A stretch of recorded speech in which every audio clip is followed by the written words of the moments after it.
Greetings, everybody. Welcome to the Wednesday, September 6th, 2017 episode of Free Webinar Wednesdays. This is Eric Cook, and I'm with WSI Digital Marketing, where we work with businesses and organizations and helping them better understand and leverage the power of the internet as a strategic business tool. You can learn more about me and all the fun stuff we get to do here at WSI online at www.poweredbywsi.com. With me this week, after a couple of weeks off, is my good friend and Free Webinar Wednesday co-founder and partner, Mr. Jeff Simpkins. Jeff, say hello to everybody out there in the wonderful world of Free Webinar Wednesday. Greetings, everybody. This is Jeff Simpkins. I'm with Community Bank Consulting, Inc., and you can learn more about me and the services that we provide at www.communitybankconsulting.com. So what you been up to the last 2 weeks, Jeffrey? Oh, it's been a busy few weeks. I've got some presentations coming up, so I've been working on preparing for those and kind of scratching my head wondering where the summer went and just keeping busy. Yeah. How about you? I couldn't believe that when it was 2 weeks ago and said we were going to take a couple of weeks off that I was actually typing September in the next show date. And yeah, I kind of agree with you. It flew by. So, well, as we were talking on the pre-show channel chat before we actually flipped and went live, August was a crazy month for me. I was on the road more than I was home. And probably the last couple of weeks, I had a pretty cool social media deep dive event for some bankers down in Indiana that spent the day with them. And then we did also been to Madison, Wisconsin for their graduate banking program. And last week, I spent the entire week, which is what we're going to talk about today, in Seattle at the Pacific Coast Banking School. And I got to conduct the second annual PCBS hashtag battle with bankers from around the country at the PCBS.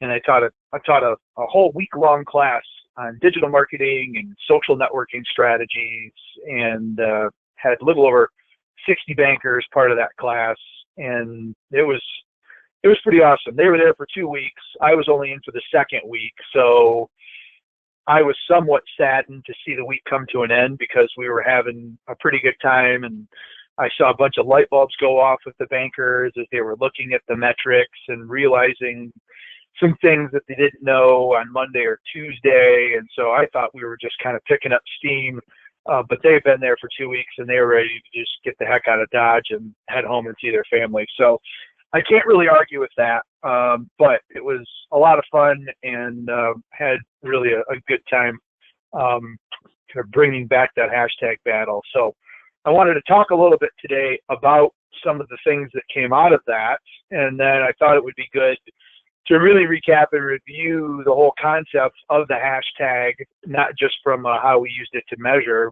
but kind of what it is. I don't know if you saw in the news, I think it made NPR and a couple of others. We went through like the 10-year anniversary of the hashtag. I was at a conference down in Missouri, and somebody announced the day of the conference was the actual 10-year birthday of the hashtag, which I thought was kind of funny. And so despite it being around for 10 years, I often hear questions about the hashtag, wondering how it works, how do you use one, how do you pick one, why would you want one? And so I thought maybe we could spend some time doing a little hashtag hashing around, if you will. That's kind of funny, wasn't it? You made a funny. I did make a funny. So that's my thought. So before we officially get started, just as a reminder to everybody, if you have a comment or a question, or you want to interact with Jeff or myself during today's show and you are listening live, please feel free to use the chat function in your control panel over on the right-hand side of your screen and let us know, and we'd love to hear from you. If you're listening to this in a recording, you can't very well do that, but you can certainly join us live down the road. And then today's session and all sessions are recorded and made available at freewebinarwednesdays.com, so as soon as today's done, we'll get that punched up to our YouTube and put it on the site as well, so you'll have access to the replay. So with that, Jeffrey, as they say, we're off to the races. So before I get started, do you have any thoughts? And I kind of asked this question at the beginning of class, and I'm curious what your kind of perception of the hashtag is. Do you have any thoughts or ideas around the whole concept of a hashtag as it's related to social media, and if you've ever used it or used them? I'll let you kind of share anything to get the ball rolling. So there's a couple questions buried in your question that you asked me. First, I'll address... I do a lot of that, don't I? Well, I'm going to start with, do I think hashtags are important, which is one of the questions I've pulled out of what you just said. And the answer to that is absolutely. I think they're very important. As you alluded to, and as I say pretty regularly on this show, I'm somewhat of a news junkie. As I have become more mature in years, I've found myself fascinated with keeping more in touch with current events. Number one, as a way to remain aware of what's going on in the world, but number two, also to kind of stay abreast of how we can look at what's going on today and use history as an indicator of things that could happen in the future based on things in the past. And I mention that in this context because the news media that I most often use are NPR, National Public Radio here in the United States, and the New York Times, and on occasion, the Wall Street Journal. And pretty consistently, a lot of news is generated based on hashtags, based on trending, using hashtags to figure out what's important to consumers of news media in the world. The next question I picked up from what you were saying was, do I personally use hashtags? I don't that often, for no particular reason other than, I'm not all that involved in social media. I post on Facebook pretty regularly. I read news feeds on Facebook. I do a lot of reposting on Twitter, but to actively do social media on my own, just for the last year or so, haven't had a big need for that. So I think that has a lot to do with why I don't use hashtags that much personally. Well, it sounds to me like maybe, and I guess the way that you answered that piqued a question. It sounds to me, because there's two different ways that people can use hashtags. You can either be the creator of them and post them and use them as linking opportunities, which we'll talk about and explore here in just a little bit, or you can use them on the other side, which it sounds like you are using them from a discovery perspective, from an NPR and some of your other news channels, being able to, even though you're not posting them actively as part of your own social media posts, using them as a, from the outside, helping to let a hashtag kind of curate content for you or find similar topics of interest. And I think that's one of the things that is a pretty common, I guess, concern that a lot of the bankers had when they took my digital marketing and social media class, is some of them did not have a Twitter account. We requested that you created a Twitter account, not because Twitter is the best thing since sliced bread, because there's certainly a lot of debate as to whether or not Twitter's even going to exist a year from now, given the fact that they've had stagnant growth numbers and earnings concerns. But Twitter has what's referred to as an open API that allows services like Union Metrics, which I'll show you here in just a second, to be able to tap into to see how those hashtags are helping to frame conversations and build awareness. And so when we talk to people about using social media, even if you don't want to be active on Twitter or tweeting, using a Twitter account to pay attention to things like news or your best and brightest customers or prospects that you're interested in building relationships with.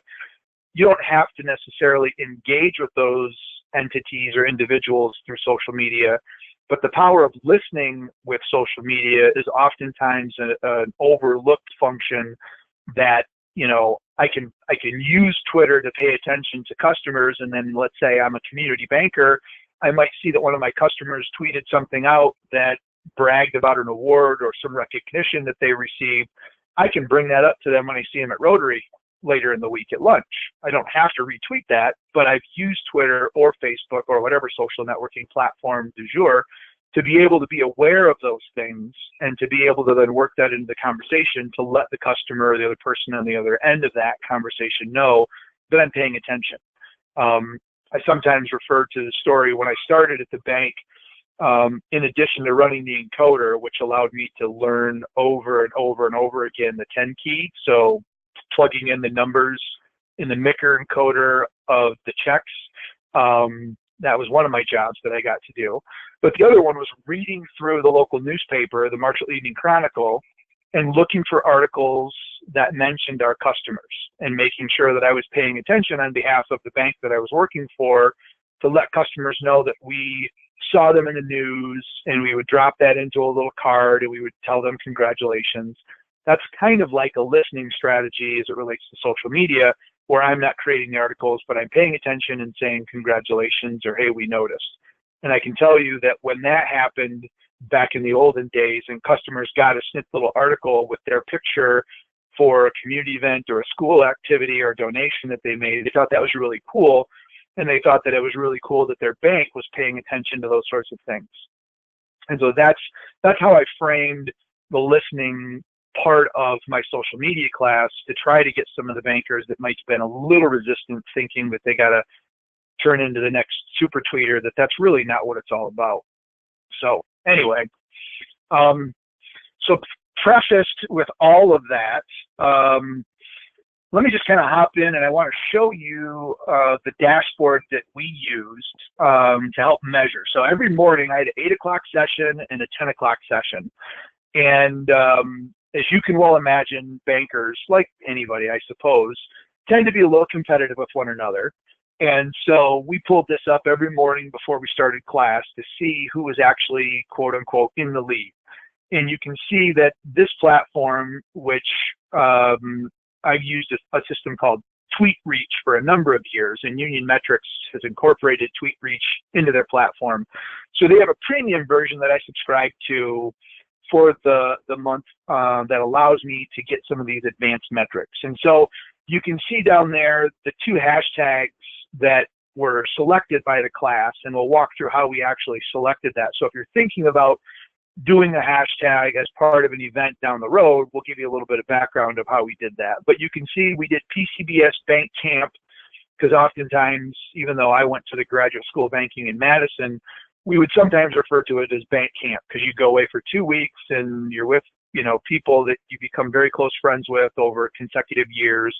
And even though you do a boatload of work and it is difficult, there are certain elements that kind of make it feel like camp, because you're going away. And so they chose PCBS Bank Camp 17. And then the second class chose PCBS Bank Stars 17. And so you'll see a couple of elements that are consistent with the hashtag that I think are worth mentioning. First off, they incorporated PCBS as part of the hashtag to help provide some branding back to the Pacific Coast Banking School. And so if you are part of an organization, you don't have to use your entire organization's name because you might run out of characters, but having something that can identify the hashtag as related back to you as an organization is a good thing. Bank Camp is what they kind of picked as their branding name. So it could be the event that you're supporting. Maybe you're in a Relay for Life team, or a clothing or a fund drive for Toys for Tots. But you could incorporate that. And then we added 17 at the end of our hashtags because we wanted to be able to categorize those, because next year the class may end up saying, you know what, we kind of like PCBS Bank Camp, and they're just going to use 18 instead of 17. And so being able to tie that year in allows us to also kind of tie it back and helps to make it further a little bit more unique. You can see that the system is actually capturing the number of tweets that were generated by each class, the number of contributors, which are the people that actually participated in either tweeting or resharing or replying to, the reach, which is the number of people. So for instance, Jeff, if you shared something and you had 1,000 followers, that reach would be 1,000. And if I retweeted that and I had 5,000 followers, then that would bump it up another 5,000, and that reach would then become 6,000.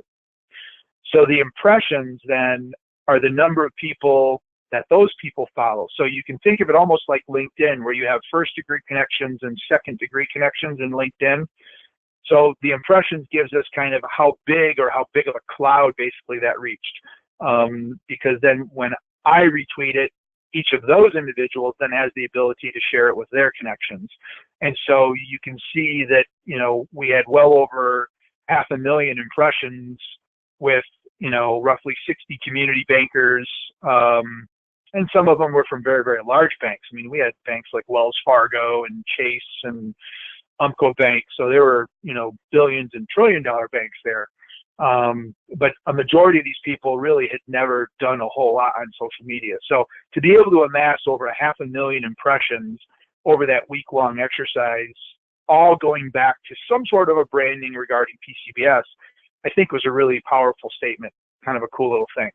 And the value here from a PCBS perspective, and take PCBS out of it just from a business perspective, if people go online and they're interested in understanding what the experience is like of doing business with you, and you get people, in this instance, the PCBS, we were getting students to share updates and photos and other sorts of things about being a student there for that week. That all is information that's available to the rest of the world. So if I'm a banker and I'm wondering what it's like to be part of the PCBS program, and is that a program that I want to register for or apply for, this helps provide a little bit of insight into some of the things that go on while you're on campus, at least for that second week. Because, you'll see as we kind of dive in to this, you'll see kind of what people are talking about. So with all of that being said, any comments, or did anything that I say strike a chord, or maybe you feel needs further clarification, Jeff? Okay, I was on mute. Yeah. No, that was good. As I was hearing you respond to my answer to your question, it made me aware. I hadn't thought about it before, but I really am a passive user of hashtags as opposed to an active user. And you made some really important points about how valuable being a passive user of hashtags is. Yeah. The other thing that I wanted to point out, and I guess before I jump in and look at the hashtags, let's talk a little bit about kind of the cross-platforms, because you can see, while Twitter is pulled up here, we also have the capability of going into Instagram and Facebook, even though we weren't actively monitoring those metrics as part of the project for school. The cool part about hashtags, and they're even now supported in LinkedIn, although we don't have the ability to pull a data feed in similar to what we do with Twitter and Instagram and Facebook through tools like Union Metrics and others.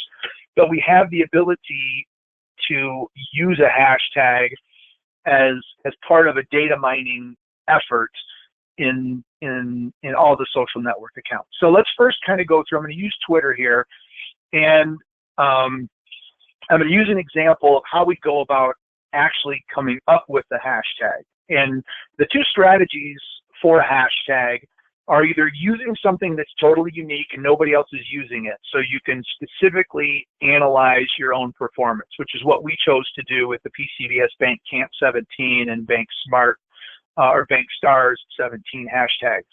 By doing something that nobody else is using, that gives you the ability to go into a service like Union Metrics, or even just going to Twitter natively and doing a search to see if anybody is using that hashtag to talk about you.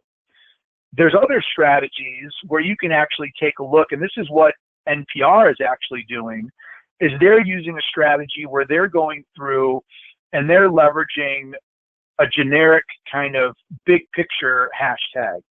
So if we go through and we take a look at this example, so Tom Singer, so he's actually used some generic hashtags. And so the strategy around this is discoverability. That's exactly why NPR uses trending hashtags. So if somebody were trending on Hurricane Harvey, they could click on the hashtag, which you'll notice are all hyperlinks. And then that would pull up other stories and other conversations and other comments in whatever social network platform you're on related to that particular topic. So sometimes you can think of social media as a giant file folder, you know, a big file cabinet, I guess. And your tweets or your posts or your shares are all pieces of paper that you stick in that cabinet. And if you were just going to throw a bunch of paper into that cabinet, finding anything down the road is going to be very difficult. But a hashtag allows you to essentially grab a manila folder and say, okay, I want all of the conversations that talk about keynote addresses to be in this folder. So if I'm looking for somebody to deliver a keynote speech, I can see Tom Singer does this, but I could also then click on keynote, and that would give me the ability to search who else actually has keynote in either their profile or other people that are talking about keynote discussions. And this could be, isn't keynote the PowerPoint equivalent on Mac? I still use PowerPoint because the majority of the sessions that I do are all bankers and everybody has Microsoft. But, you know, keynote could also be if somebody's created a presentation in Mac's, Apple's keynote program. So you have to be careful as to what the keynote is telling you. But now I can use this from a discoverability perspective, and these are all over the place. So it gives me the ability to see who all is talking about keynote presentations. So yes, so keynote and from an Apple perspective. So when we decided to pick our hashtag, we went into the system, and I say system, we just went to Twitter. We kind of started there because this was going to be the network. And if you're interested in creating a hashtag, let's say we wanted to do a hashtag that we could use for free webinar Wednesdays. Well, I would do a search and I would see, well, who's talking about hashtag FWW? So I could click on that. Well, there's already people that are talking about free webinar Wednesdays, and maybe it's not even free webinar Wednesdays, but it's FWW. So there's some meaning with FWW, maybe it's the First World War, that people are already using. And if we said, Jeff and Eric, hey, hashtag FWW to keep up with the conversation, you're going to be getting a lot of mixed signals and a lot of information that you're not going to be able to really kind of, you know, see what we're talking about. If we did FW Wednesdays, now you can see, well, there's still instance where Crown Plaza, other people are still talking about FW Wednesdays. So that still would not be a hashtag that we would want to use. That's still not unique enough. If Jeff and I wanted to organize our hashtags and say, well, for 2017, we're going to do FW Wednesday 17, and then maybe next year we say tweet about us and use the hashtag FW Wednesdays 18. Now you've found a hashtag that's unique enough that it's not being used by anybody else. And so if this were your organization and you wanted to be able to track that conversation, you don't have to go to GoDaddy and register. You don't have to pay for it. We'll oftentimes hear questions like that from people when they say, you know, how do I register a hashtag? How do I get it? All that you really need to do is continuing to search in these platforms to see whether or not that's actually being used. And if it's not, then you just start using it. It's basically squatters' rights. And it doesn't mean that somebody else couldn't come along and decide they wanted to start using that hashtag, and then all of a sudden they're piggybacking or hijacking the hashtag is oftentimes what it's referred to. But this instance would be a hashtag that would not be used by anybody else. And so prior to officially launching this, one of the other things that you may want to do, because the advantage of using a hashtag is also allowing those that want to talk about you or have conversations about you to do that in whatever platform they're the most comfortable in. And so if I have customers that are comfortable in Twitter, they can use the hashtag here, which is great. But let's say I've got customers that are also active in Instagram. You can go into Instagram, and I'm doing this on a desktop, but obviously you could do it on your phone as well. I'm just going to do a search for FW Wednesday 17. You can see no results found on Instagram. So now I know that if I use the hashtag on Twitter, it's only us. If I use the hashtag on Instagram, it's only us. I can go into Facebook now, and I can do the same thing where I can search for FW Wednesday 17. I can see if anybody is talking about that on Facebook. You can see that there's nobody talking about FW Wednesday 17 on Facebook.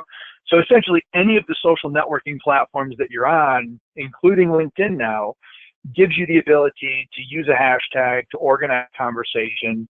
And now, regardless of whether I have customers or followers or people that are talking about free webinar Wednesdays on any platform, as long as they use that hashtag, it's going to give me the ability to see what people are talking about. And that's another really powerful element, either as an active participant, somebody that's using hashtags, or takes Jeff's example as a passive participant. You may find an interesting hashtag that's trending on, Pray for Houston, for example. You may find an interesting hashtag that is talking about the floods in Houston, and NPR is talking about it.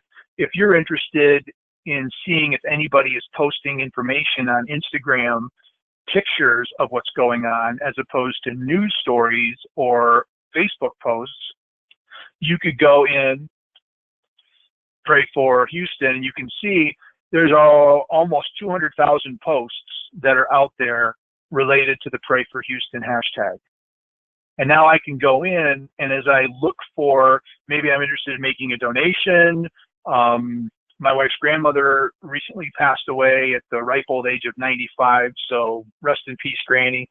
But the family took all of her clothing and everything that was a wearable and basically boxed it up and sent it to a charity that was going to ship that all down. So if I'm interested, there may be ways that I can use this hashtag, not as I'm going to post it, but as a data mining tool. And so now we can go through and we can see kind of all the different pictures that people are talking about, and there's opportunities so I can load more.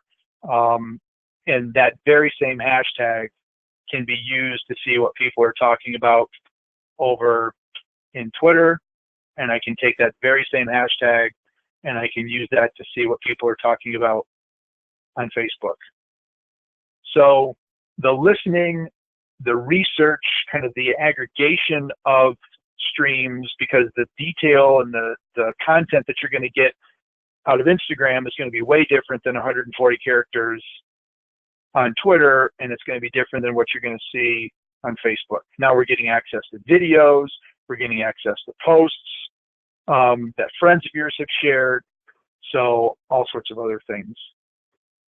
So again, I'm going to pause, make sure that all clicked, and if you've got questions or anything that was an observation on that last little,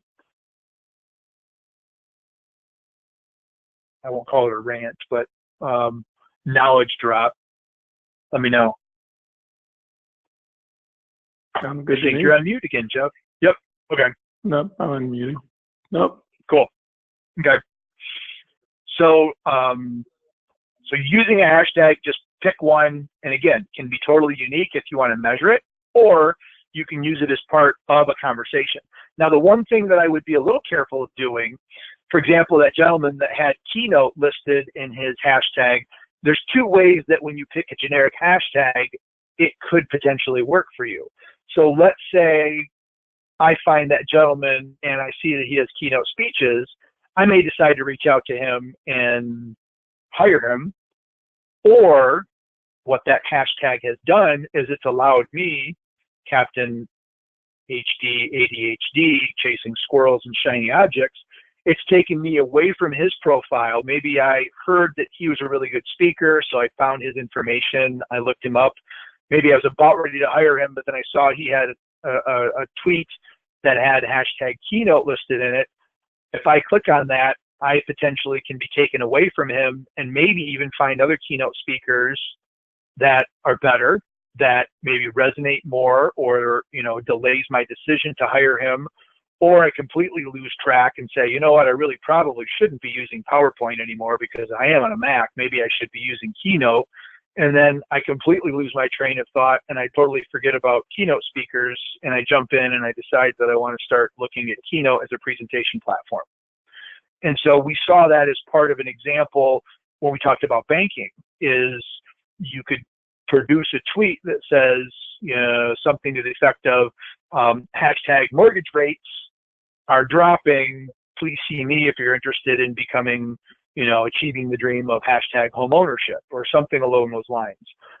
But the challenge there is, if I see hashtag mortgage rates and I click on that, I'm going to be taken to a list of other tweets that are talking about mortgage rates, which might very well be competitors of mine talking about mortgage rates. So you need to kind of think through, when you use a hashtag, do you really want to use it from a branding and discoverability perspective, or do you want to use that as a way to unintentionally pull people away from what it is that you're talking about and kind of dump them into the arms of your competition? And if you're comfortable enough with you and your business standing up and bring the competition on because we're the best, then that's fine. But I know a lot of times when you think about that, there's a little bit more strategy than just kind of putting in the hashtag mortgage rates as part of that tweeting or that posting process. So anyway, so let's hop back into our Union Metrics platform. And so some of what we're going to see here is available only in the actual paid version, but there is the ability to go out and use tweetreach.com, TweetReach, tweetreach.com. And for free, TweetReach through Union Metrics will pull a report for you on the last 100 publicly available tweets over the last 30 days, and it will give you that information at no cost. If you want to get a full report rather than subscribing to the platform, which starts at $99 a month, you can pay $20 and just get a report that will have all the information. So I just returned from a conference that used a hashtag that generated roughly 500,000 impressions as well. I went in and I actually paid the $20, bought the TweetReach report, sent it to the event organizer and said, here you go. Thought maybe you would find this interesting. And it gave me a rundown, and the conference organizer, a rundown of every single tweet that somebody posted at that event. So you can see the days. So Monday was a pretty aggressive day. That was when everybody was brand new, kind of tailed off a little bit and then jumped back up towards the end. And then by Friday, pretty much everybody was looking forward to graduation and going home. But if this were a campaign that we were running week over week, month over month, you'd be able to start seeing some activities. If we were promoting the hashtag before, which I couldn't do because part of the class was to get the class to actually select the hashtag. But a lot of conferences, and I know, Jeff, you're going to be presenting at one here in the next month or so, a lot of conferences will put the hashtag out as part of the registration materials and encourage people to start using that hashtag in, looking forward to coming to XYZ conference 17, and being able to start even some social dialogue and see who all is going to be attending that event. So you'd see much more of a bell curve instead of it being such a spike from 0 all the way up to 83,000 impressions. You'd see it kind of trickle as registration started, and then kind of gradually going up. And then you would see probably the peak activity during the event itself. And then you would see some trail off and some waning, some social shadow taking place as the event concluded and everybody kind of returned back home. So does the event that you're going to, Jeff, does that have an event hashtag?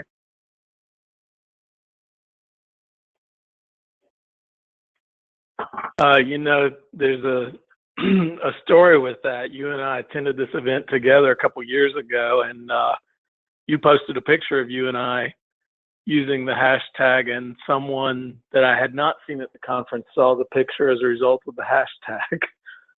Yeah. previously they have included the hashtag on the template for the educational sessions, and it is not on the template this year. I suspect they do have a hashtag, but I don't know what it is, and I haven't seen it promoted. Gotcha. Okay. Well, if they're not, they're missing an opportunity. You can tell them I said that. Great. Yeah, exactly. So, but as you scroll down on this report, you're going to kind of get an idea of what's going on. And again, if this is something that your organization really wants to use, getting some sort of a metric like this, a dashboard that gives you some really good analysis, is a good thing, because then you can kind of peel back the layers of the onion to see what it really means, who's talking about you. If we were a business and we were interested in engaging with people that were talking about us and having conversation, the nice part about this is we can see is a majority of the conversation positive or negative or neutral. There were some, although I don't know exactly how this measures sentiment, there were some tweets that people were sending back and forth between the classes that might have seemed somewhat negative in nature because they were smack talking, which was kind of fun to watch. So you've got the sentiment. If you create a hashtag and you find that there is a lot of negative activity around it, maybe something happened, a customer service issue, your event, the porta potties didn't work, or the ATM machine ran out of cash, whatever the case is, it's going to give you some ideas to what people are talking about as part of that event. One of the other stories that I shared, because we talked a lot about hashtags at my event when I was in Missouri, there was a banker there that sponsors an event at the local fairgrounds that does not collect admission. There's no tickets. And so while they think that they get pretty good attendance, one of the ideas that she had was creating an event hashtag that had the bank's initials in it that was unique, and encouraging people when they go into that event, there was a community activity at the fairgrounds, to use the hashtag to distribute, information, take pictures, share info, and they could use that almost as a proxy to a certain extent to see what sort of involvement that event actually garnered from the community based off of who was going to be using that hashtag as part of their attendance to that event, which I thought was a really cool idea. Because up until then, they could see how many people came through the doors, but they really didn't know what exactly was going on. So the hashtag would give them some of that measurability to determine how well that event is actually going over in their community. But we can go in and we can take a look at the contributors. So I was an equal opportunity tweeter and hashtag user. So unless somebody from a class shared something with me and I decided to retweet their information, so you can see I did that 63 times, any of the tweets that I originated always had both of the hashtags in it. So everybody got a little bit of bump, but you can roll through this and this kind of gives you an idea. If this were something that we wanted to aggressively data mine and we wanted to figure out how we could get more visibility for this type of an event, I would take a look at this contributor list and I would see, Fintechnia only tweeted once and reached 18,000 people. Alyssa Gregory only tweeted once and reached almost 15,000 people. Jill Castile, who's a good friend of mine, president and CEO for Citizens of Edmond, she tweeted. So these are people that, as a business or as a creator of this hashtag, I would want to figure out, who is this organization or who are these people? So we then kind of dovetailed our conversation from just post your hashtag to now, how do we take these individuals and build relationships? How do we make sure that Alyssa knows who I am as part of the PCBS? How do we get her engaged with our brand? How do we get her to retweet and share and contribute information? Because if she has the power to reach 14,000 people with one tweet, imagine if we had another event that came up that we really needed to get visibility on. If we could get her and Jill and some of these other people to share that information, that helps us increase our exposure, which is where we go back to that impression number earlier. That gets us much more exposure to the rest of the world. And all of that basically is, I don't want to say free advertising, but in a sense it is, because it's not really costing you anything other than the time to actually go in and start building relationships. And so when everybody got kind of the hashtag and we thought of a few people that we wanted to reach out to, one of the things that was also a really good lesson is there was an instructor that was part of the school. He taught the first week, a good friend of mine, JP Nichols. And so he teaches a class on fintech and digital disruption in the banking space. And so one of the things that a lot of the students who maybe had his class the first week is they were just sending him tweets and asking him to retweet that information. Because at that point, their focus was really on getting visibility and trying to get as much exposure. And JP and I had a conversation about that, and he said, you need to, and it was kind of funny, and this may come across sounding like JP was being critical, but he said, make sure that you talk to the people that are doing this about the value of why I would want, or anybody for that matter, why I would want to retweet something and share that with my audience. Because essentially what somebody is doing is when they see something that they like, let's say Jeff shares an article that I think is really good, or it's related to me, or I think it's something that can help the people that are following me, I'm going to be more inclined to retweet that or to share that information, whether it's through, Facebook or LinkedIn or any of those others, as opposed to him just kind of asking me to help him distribute, his hashtag for his event. Because if I do that to my audience and I'm not providing value to my audience, then people are going to become disengaged with me because I'm not going to be sharing helpful, relevant, beneficial information. And so as the day and as the week progressed, people started having the realization that if I wanted to get Alyssa or Jill to reshare my information, I really had to figure out what's in it for me, or not what's in it for me, but what's in it for them. And then that's when people were saying, well, if I really wanted JP to share my tweet to help get some visibility for my event hashtag, I could compliment him on his class because I took it last week, which he obviously would want to then reshare with his audience because it validates him as a great instructor or a knowledgeable expert in the area of fintech. Or I could share an article with JP that maybe either he wrote and I acknowledge that he wrote it, which again would make it more likely that he would want to reshare that information, or an article that I find that might very well be something that he would like to distribute to his connections because he would see that as being something valuable.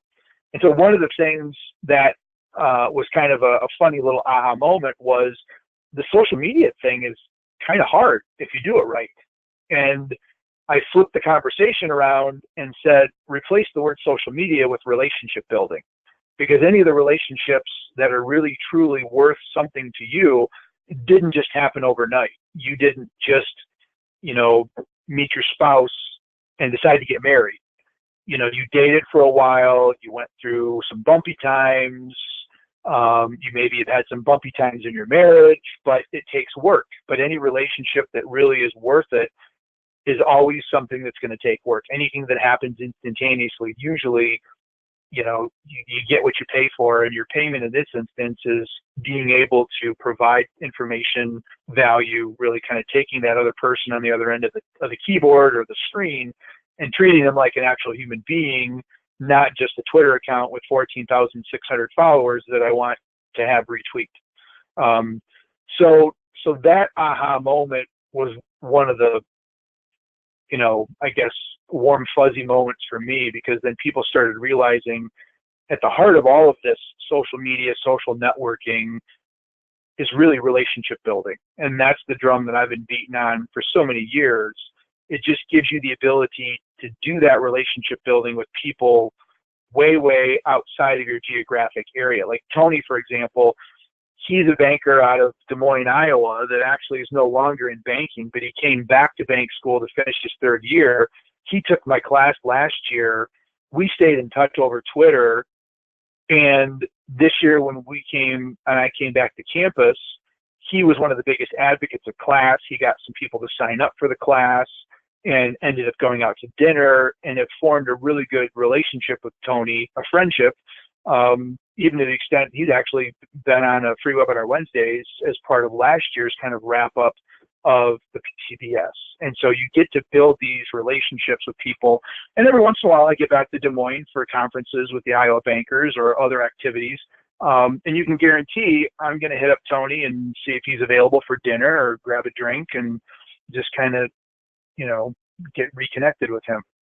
So, so some cool stuff. So these reports give you kind of a rundown of, so you can see, here's the JP Nichols reference from Tony, some funny pictures. This is tracking what URLs are actually included, whether they're videos or other sorts of things, and you can see the hashtags that were part of those conversations. But this contributor report is basically a laundry list of everybody that participated in the conversation for that week, and you can see it goes on for pages. And so as an organization or as a conference creator or a business or just somebody that's trying to do a better job of networking, you now basically have a listing. And if I wanted to see really what Alyssa Gregory is talking about, I can click on her account and I can go directly in and I can see what she does for a living. So it's no surprise that she's also a digital marketing person. But that one powerhouse tweet that she generated over 14,000 impressions, I can see exactly what that tweet was. I can view the report. Even without any retweets or replies, she got this hashtag some really nice visibility.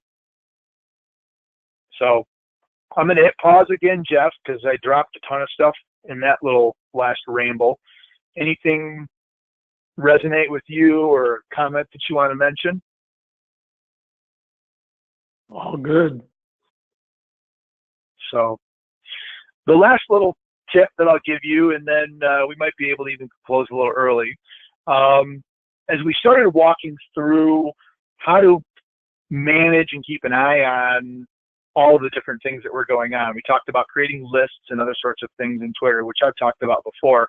But if you don't use a service like Hootsuite or another dashboard, particularly in Twitter,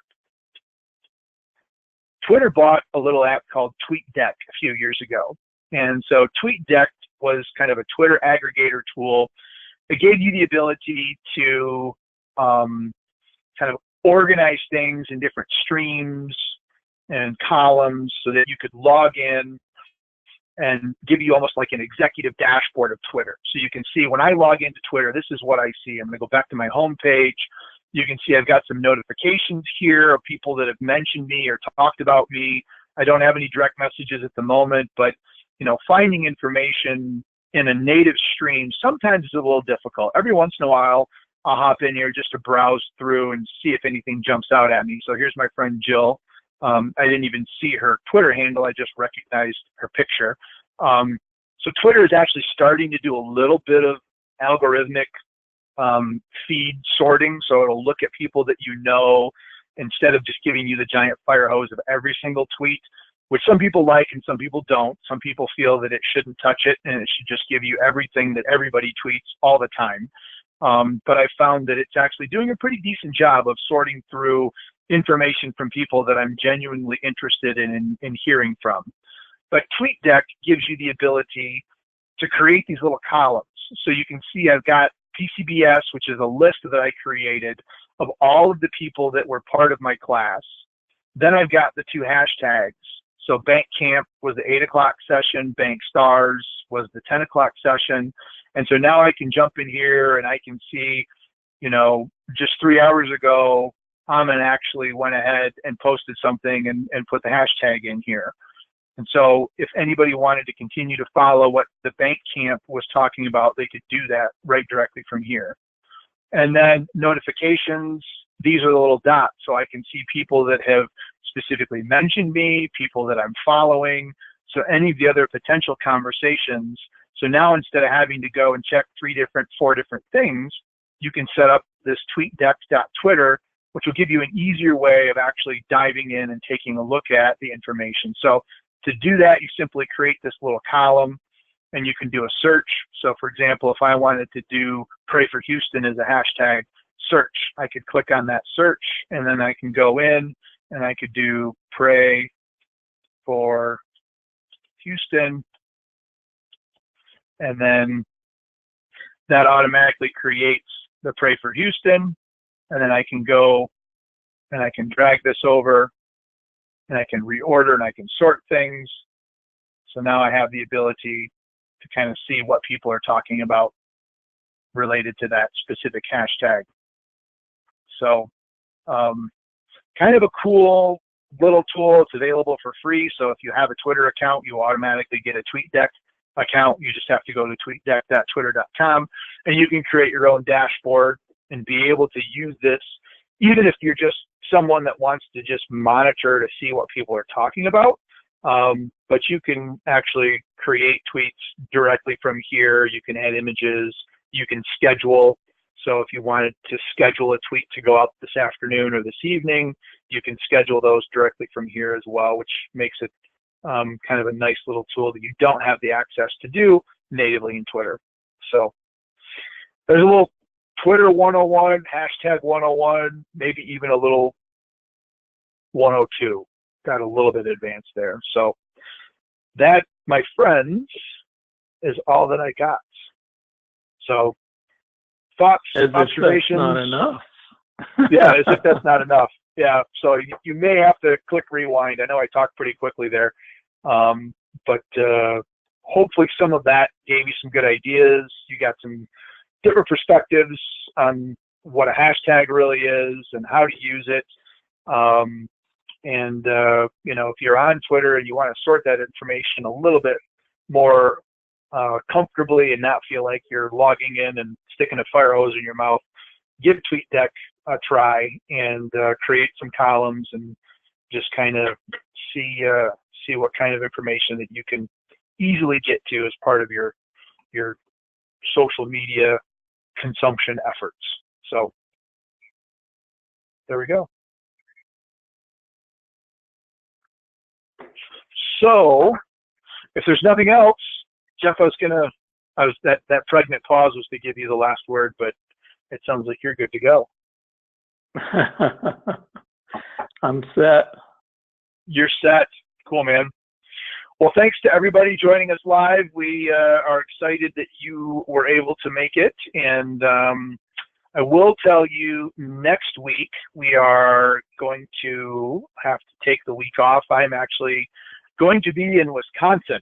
So if you are a banker and you are in Wisconsin and you are going to be at the Wisconsin Bankers Association's Management Conference up at the Dells, I look forward to seeing you there. So we're going to be talking about the Digital Dozen, and the Wisconsin Bankers have got a special surprise for everybody that's going to be attending that event that I'm pretty excited about, that kind of ties back to me and my world here at WSI. So it'll be fun, but I've got 90 minutes to talk about kind of digital marketing strategies, and it's going to be fun. So we will have to take next week off because I'll be just about ready to hit stage. But keep an eye on Free Webinar Wednesdays as well as our Facebook page for the schedule. And when we get both of us back in the saddle, we'll schedule another live show and look forward to seeing you here at freewebinarwednesdays.com. So until then, hope you all had a good short week and enjoy the weekend, and we'll see you in a couple of weeks. So we'll go ahead and close. Thanks, everybody. Take care.